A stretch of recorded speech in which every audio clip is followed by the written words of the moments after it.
Voilà, nous étions à 2 km vers Nogent-et-Purstiac, vers là-bas. Et là, nous arrivons au petit village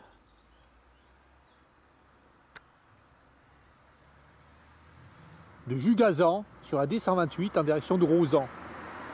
Donc ici, nous avons des prairies installées. Ces prairies installées, en fait, ces prairies fleuries installées qui sont en fait des arnaques. Voilà. Donc ici, ce que nous voyons comme fleurs, ce sont ces fleurs là, voilà.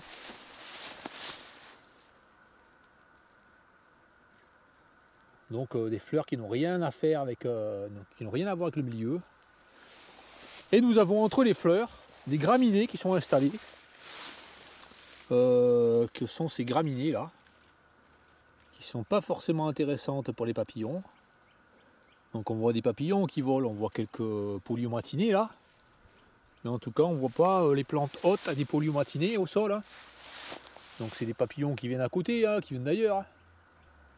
Qui se baladent ici, qui viennent ici. Mais en fait, ces prairies ne sont pas du tout favorables aux papillons.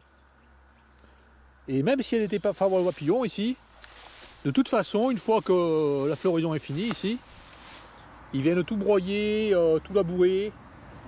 Donc même s'il y avait quelques plantes là qui étaient favorables aux chenilles, entre ces pieds de cosmos là, voilà, entre ces pieds de cosmos, s'il y avait quelques plantes qui étaient favorables, eh ben, une fois que les papillons ont pondu sur les plantes, eh ben, la phase de conservation de papillons d'une année à l'autre sous forme de chenilles ou sous forme de chrysalide, ben, est détruite avec le labour qui se fait en hiver, voilà. Donc ici encore le fléau dans les villages de ces prairies fleuries installées, qui est une arnaque, une grosse arnaque.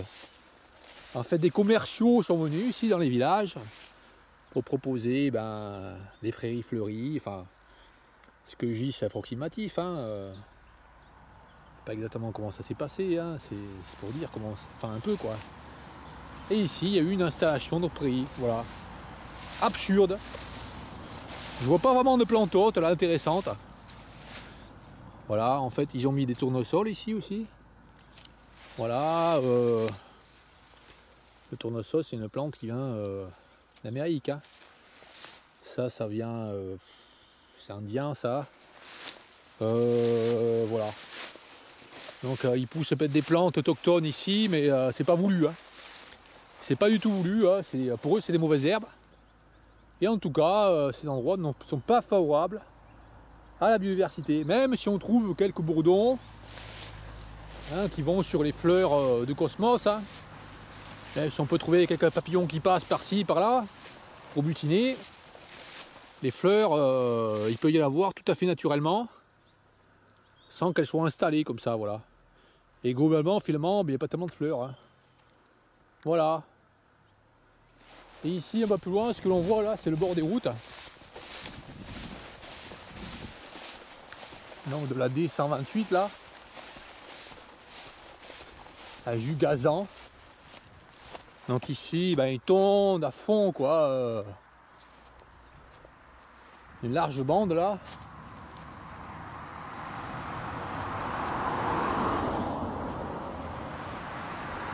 Et après, ce que l'on voit en face des propriétés privées là, c'est d'un ridicule extrême. Alors bon, je sais pas non plus, je peux pas savoir exactement l'histoire à cet endroit. Hein. Mais en tout cas, ce que l'on voit ici, c'est des endroits comme ça où les gens enlèvent entièrement toute la végétation, on ne sait pas pourquoi. Voilà. Donc je ne sais pas ce qui s'est passé à cet endroit. Je ne sais pas si c'est fait comme ça depuis des années. Mais à des endroits en tout cas, sur le bord des propriétés, il y a des gars qui mettent du glyphosate tous les ans, depuis des années. Voilà, donc je sais pas, ici. Hein.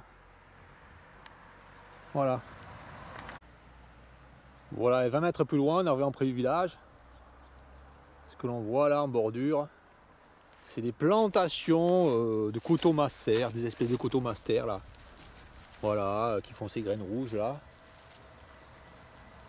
sont ces graines rouges là, je disais. Là, on voit encore une graine rouge là. Alors ça, ce ne sont pas des plantes autochtones, hein, donc c'est pas très intéressant pour la nature. Voilà, on voit l'herbe rasée là, tondue à fond. Et on voit là le grand terrain occupé par des semis de plantes qui ne sont pas autochtones. Et dans certains villages, là j'ai discuté avec des gens, ils font payer hein, ils font payer aux villageois des actions écologiques. Ils font payer en fait aux villageois ça. Il peut y avoir sur les dépenses du village, je sais pas moi, 1000 €, 2000 €, 3000 € pour des plantations de fleurs exotiques que les villageois sont tenus de payer. Hein. Donc les villageois, dans plein de villages en France, sont tenus, on ne pose pas la question, hein. Ils payent en fait des actions anti-écologistes sous couvert d'actions écologistes. Voilà.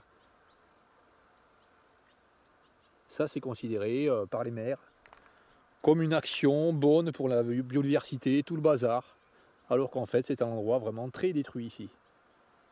Voilà, c'est l'installation de fleurs exotiques.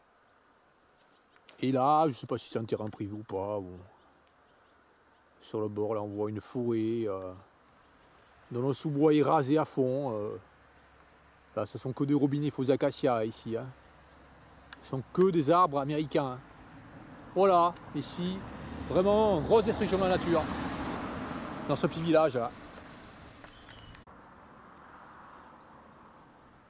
Voilà, ici la route toute coulante, toute luisante. En fait, c'est dû au jus de raisin qui tombe ici des remorques. Il y a eu les vendanges qui ont commencé là. Alors, les tracteurs ils passent ici là, avec des remorques pleines de raisin. Ça coule un petit peu des fois derrière. Et là la route est toute coulante. Des fois c'est bizarre quand on passe en voiture là, ça colle. Ça fait un bruit bizarre avec les pneus, voilà.